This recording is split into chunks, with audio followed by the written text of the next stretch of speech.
আসসালামু আলাইকুম বন্ধুরা, চামিলিস কিচেন অ্যান্ড ব্লগে আপনাদের অনেক অনেক শুভেচ্ছা ও ভালোবাসা জানিয়ে শুরু করছি আমার আজকের রেসিপি।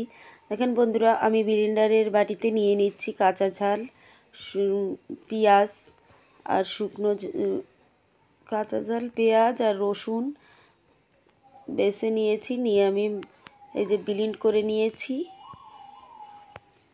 এবার দিয়ে দিচ্ছি কড়াইতে তেল। এবার আমি এটাকে একটু চাবা চাবা করে বেটেছি, কারণ শাকের ভিতরে একটু চাবা চাবা করে বেটে দিলে ভালো হয়, তরকারিটা স্বাদ হয়।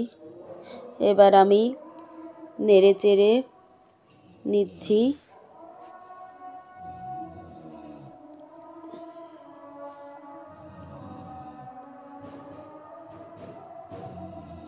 এবার দিয়ে দিলাম হলুদ গুঁড়ি,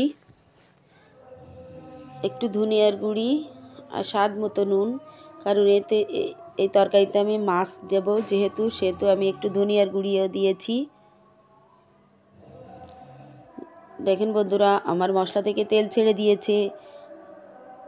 এবার দিয়ে দেব মাছ।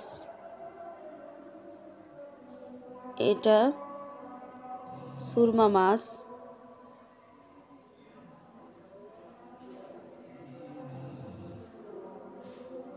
মাছটা দিয়ে একটু কষিয়ে নেব। এবার দিয়ে দিচ্ছি আলু দিয়ে নেড়ে চেড়ে নিচ্ছি।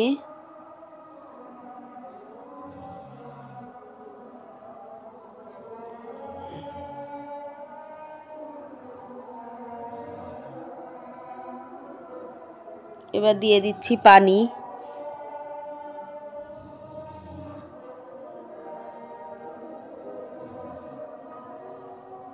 আমার তরকারিতে বলকটা ওঠা পর্যন্ত এবার আমি অপেক্ষা করব।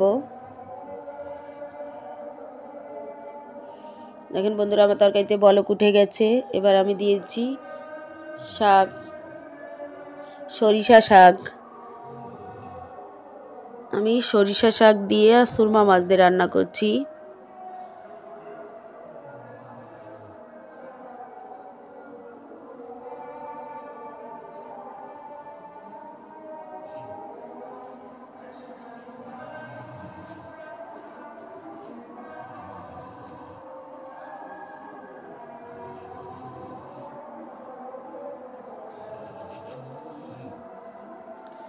আমি আস্তে আস্তে করে শাকগুলো একটু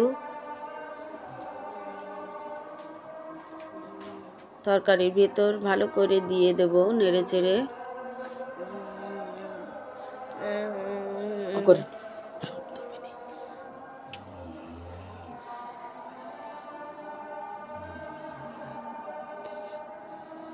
আমি চেপে চেপে দিয়ে দিলাম শাকগুলো। এখন বন্ধুরা, আমি মাছ দিয়েছি যেহেতু খুন্তি দিয়ে নাড়াচ্ছি না, কড়াই ধরে ধরে একটু নাড়িয়ে দিচ্ছি। কাশি হচ্ছে।